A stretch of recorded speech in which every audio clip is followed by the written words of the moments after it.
تخيل فرشه جزم اغلى من سعر الجزمه اللي انت بتشتريها، من 1100 جنيه توصل لغايه 4 و5000 جنيه، لانها هتعالجك من امراض بتدفع فيها ارقام تانية. زي دي كده كاستمايزد مخصوصه، المرحله بتاعه الاسكان على مقاس رجلك، كاستمايزد بالابعاد بتاعتك، ولكن هتعالج ظهرك وتعالج خشونه الركبه وتعالج الوجع اللي في رجلك، خصوصا لو انت عندك فلات فوت او لو انت رياضي. شكل القدم اكتر بكتير جدا، سمعت عن الشوكه العظميه وسمعت عن التهاب الفقرة الاقمصيه، حاجات كتير قوي. انت لازم تغير للفرشه دي، اسمهم فليكس ماس. احنا بنجيب لك فرش غالي شويه، لكن الماتيريال بتاعته دي مخصصه، بياخدوا مقاسات رجلك على الجهاز بتاعهم هنا، وبعدين يعملوا له سكان بالليزر ويعملوا لك واحده كاستمايزد على جسمك، تحطها في اي جزمه بتاعتك، خلاص بقت دي بتاعتك انت. بيدوك ضمان 18 شهر. انت هنا تقدر تشتري مخصصه للرياضيين. طب اي رياضه زي بعض؟ لا، كل نوع فوم من دول مختلف. دي مخصصه للكعب، دي مخصصه لوسط الرجل ناشفه علشان خاطر الرياضيين اللي بيجروا. طب اللي بيجري في الجيم ليه واحده تانية خالص. هو كله شبه الفوم اللي في السوق، ولكن معالج تكنولوجيا ضد البكتيريا، يعني مفيش بعد كده ريحه هتشوفها، وفيها ماده بتعزل الميه بتاعت الرجلين، العرق تجيبه على الاطراف. ولو بعد فتره عندك مشكله في اللي انت عاملها عندهم كاستمايزد، يغيروا لك الطبقه بتاعتها الخارجيه. الكوره حاجه، الباسكت حاجه، اللي بيوقف على كعب رجله من ورا حاجه. تعالى لما اوريك حاجه حسب شغلك. انت سيلز واقف طول اليوم او مهندس في موقع، هتلاقي نفسك عندك هنا حاجه مخصصه لده. هتاخد الفرشه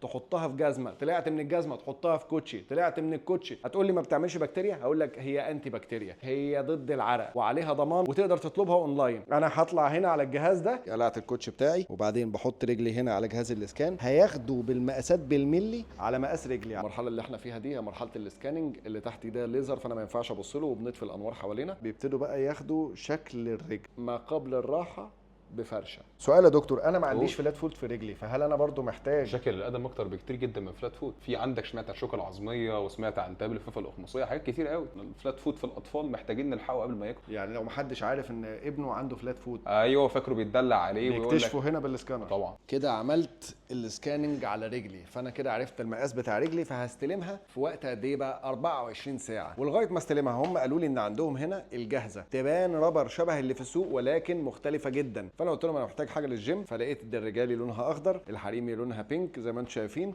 ودي بتاعه الفلات فوت، عباره عن 3 طبقات. الثلاث طبقات دول اراهنك هيمنعوك انك تروح لدكتور العلاج الطبيعي، وهيساعدوا جدا في علاج الفلات فوت. فانا بشكل قوي جدا احب اقول لك ان راحتك بتبدا من القدمين. الكلمه دي حقيقيه.